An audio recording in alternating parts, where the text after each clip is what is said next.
What is up, guys? Viper for Life here, and we're going to be reviewing the Audi Q7 V12 TDI. Now, this creates around 450 horsepower and over 650 pound-feet of torque, and I assume it weighs over 5,000 pounds.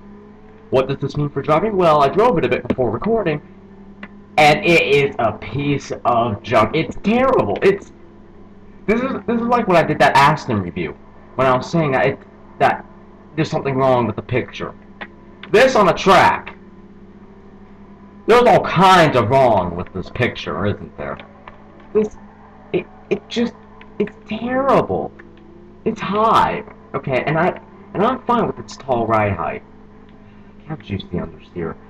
Okay, I'm fine with its tall ride height. It's an SUV. What are you gonna do about it? Well, aside from lowering it, I assume. But even for an SUV, this is terrible.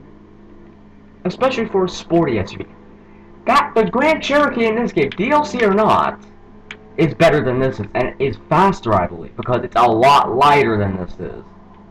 This may have more power, and this may have more torque, and this may have almost 24 pounds of boost. But it's a diesel. So, I'll give it this. For a diesel, it is astonishingly quick. That I got it wrong, and it's a petrol engine. I can't remember from that Top Gear review I watched many years ago. Anyway, but I mean, seriously, the brakes, they're terrible. They don't give you any confidence whatsoever. And it's understeer. It's four-wheel drive, which it's gonna have some understeer, okay, admittedly, but this is kind of plagued with the traditional Audi understeer problem, because Audi built a lot of Audi's cars have their engines over the front axle. Sorry for that. Ooh, dear TV. Oh no. Oh no. Oh good. Yay. I didn't crash. But that means you get miles and miles and miles of understeer. Whereas with like the Viper, you have the engine behind the front axle, and that's called mid-front or front-mid, whatever it is. Because you have mid-engine cars, and that's mid-rear. Reason for that is because the engine's the head of the front is, just in front of the rear axle. That's mid-rear. When it's behind, when it comes to the Viper, when the engine's just behind the front axle, that's mid-front. Okay, yeah, I got it right that time. So yeah. Whereas Audi's though is front-front. That's just what it is. That may not be a thing, but and the engine's over the front axle. That causes a lot of understeer aside from the four-wheel drive. And this has a lot of weight to it. And I mean a lot of weight to it. It's fine for SUVs to be fast, but this Audi makes no sense when it comes to being fast. It's too heavy. It's just wrong. Sorry. Its brakes. Sorry, my driving's off today. Anyway, the brakes are just awful. They don't give you any confidence at all. They almost feel like drums. That doesn't sound so bad. It really doesn't sound too bad. It's just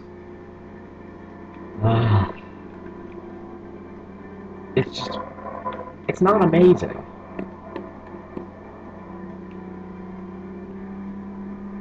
I'm sorry, there are far better performance SUVs in this game that are much better than this. Even with weight sheddings, I don't think you can help this car, SUV.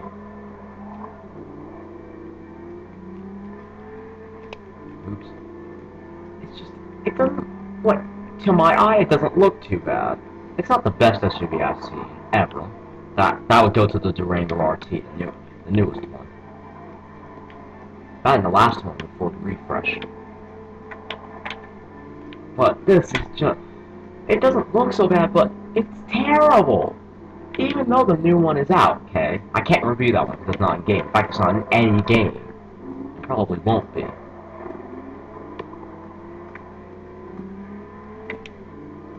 I'm sorry, this is just appalling. It's horrible. I'm not trying to bash it too hard, but a car is this bad, that's all you can really do, isn't it? The interior is nice. It's got that going for it. Sorry, I had to yawn. But it's like Audi's idea of a Hummer. It's just as bad. It's big for what reason? It may be practical, but it's not fun.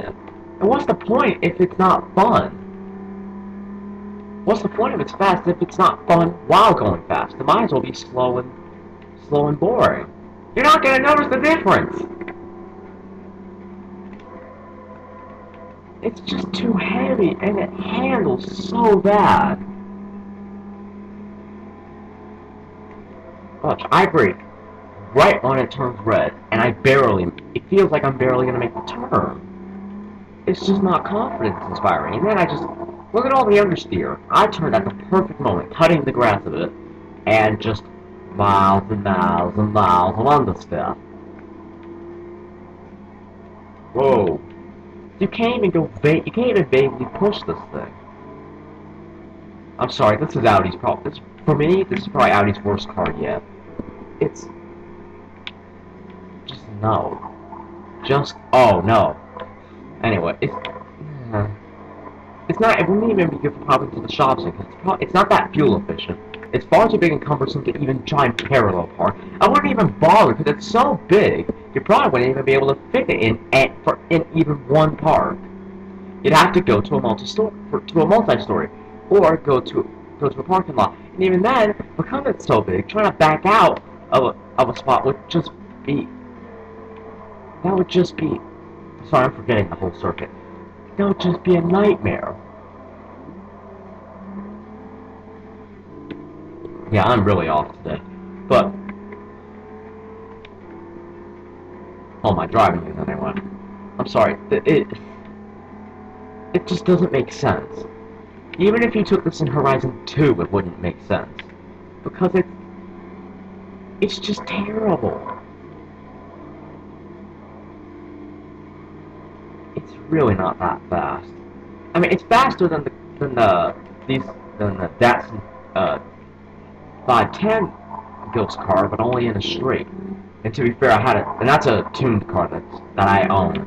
I had a faster Hyundai, but apparently I hadn't saved that Ghost annoyingly, so that Datsun's gonna have to do. Oh dear.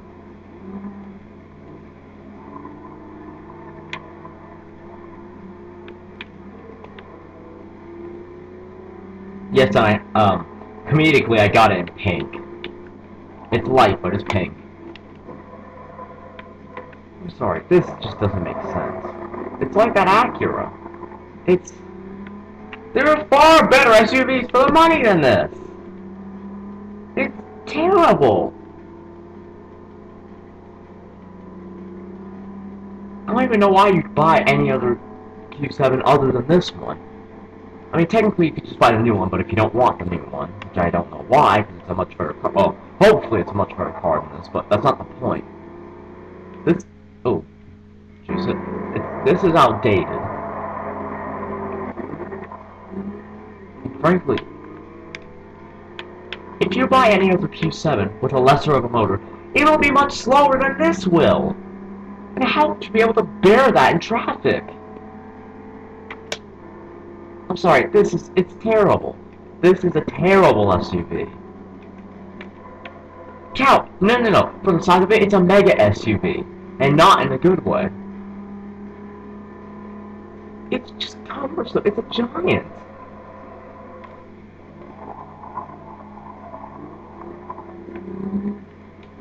I would be worried of knocking over parallel parked cars in this thing.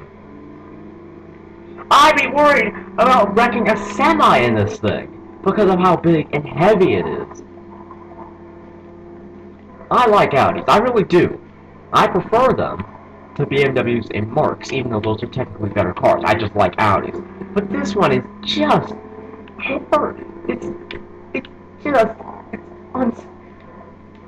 I can't find the words for it. That's how bad it is. It's incomprehensibly bad. It's just awful.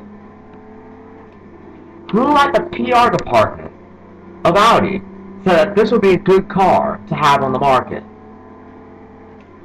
Who?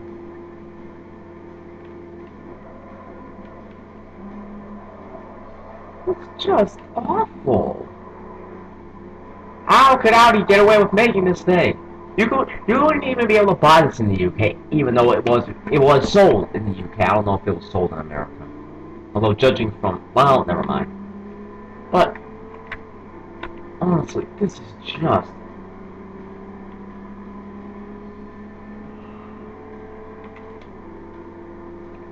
I have a strong dislike for this thing. And that's just what driving it today!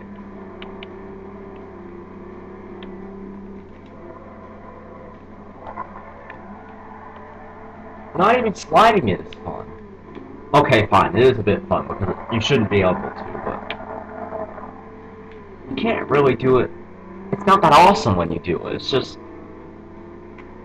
it's not even that hard. Just yank the handbrake and turn, and then let the car continue its slide. I'm sorry, the suspension is too soft. Probably even for even for a racetrack, I'd have to say, or sorry, even for regular roads, I'd have to say this would probably be too soft. It would probably be extremely comfortable to be in, but it'd just wallow everywhere. It'd be too soft. This is what I imagine Rolls-Royce SUV will be like. Yes, they're making an SUV. I'm sorry, forget about being open-minded, okay? For a second. Rolls-Royce cannot make an SUV. They've never made an SUV before. And that's what really ticks me. That's what really gets to me. And the fact that they think they can make an SUV, it's preposterous. That's just dumb.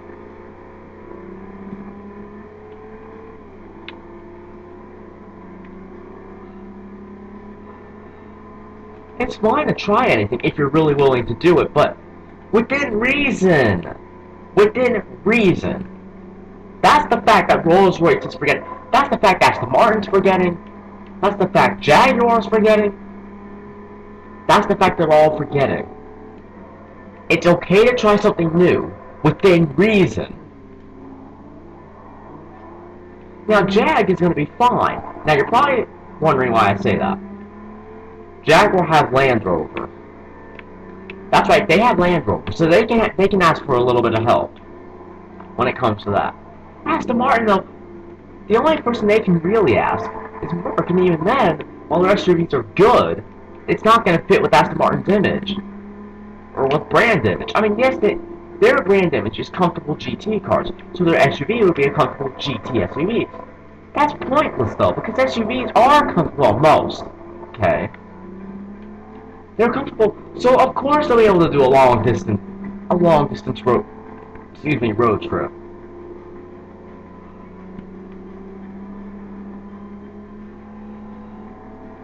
So I really don't get their point. What's their logic? Aston Martin's brand image is comfortable GT cars. No matter how many cars, no matter how many sports cars they try to make, and market them as sports cars, no matter how many of them are truly sports cars, they're never going to be seen that way. They're going to be seen as GT cars. So, what is that SUV going to do? I just don't get it. Because their brand image is comfortable GT cars, SUVs are basically just comfortable GT SUVs. Except that's not even a thing, because SUVs are comfortable and basically have road tripping built in them, with a few exceptions, but still. So, what? I don't get it. What are Aston Martin trying to get at? That their SUV GT is better than others? It's puzzling, and it just doesn't make sense. And frankly, Audi have just, what they made is Winnie the Pooh. He's a really nice guy. He really is. You know what? No. Winnie the Pooh's fine. It's not even relatable. It's just the suspension. How do you think this would be good on the road? Like I said earlier, it's just it walls into the suspension cries because every time it corners, the weight just bullies it into shrinking, into compressing harder and harder, trying to use the earth to force it into the tires. It's just the weight of this car is bullying the suspension. That's what it's doing. And the suspension just can't do anything about it. It can't go to its parents about it because it doesn't have any. And so every time it corners, the suspension the weight just bullies it into shrinking, into being all wobbly and soft. It's terrible. That's the truth of it. It's terrible. Honestly, steer away from this. Steer far, far, far clear of this. There are better SUVs, much cheaper at that matter, that are better than this for half the money. Honestly. This is just awful. Anyway, guys, if you enjoyed that really rather gloomy review, sorry for that. Don't forget to like and subscribe for more. And I will see you all later, not in this because it's junk.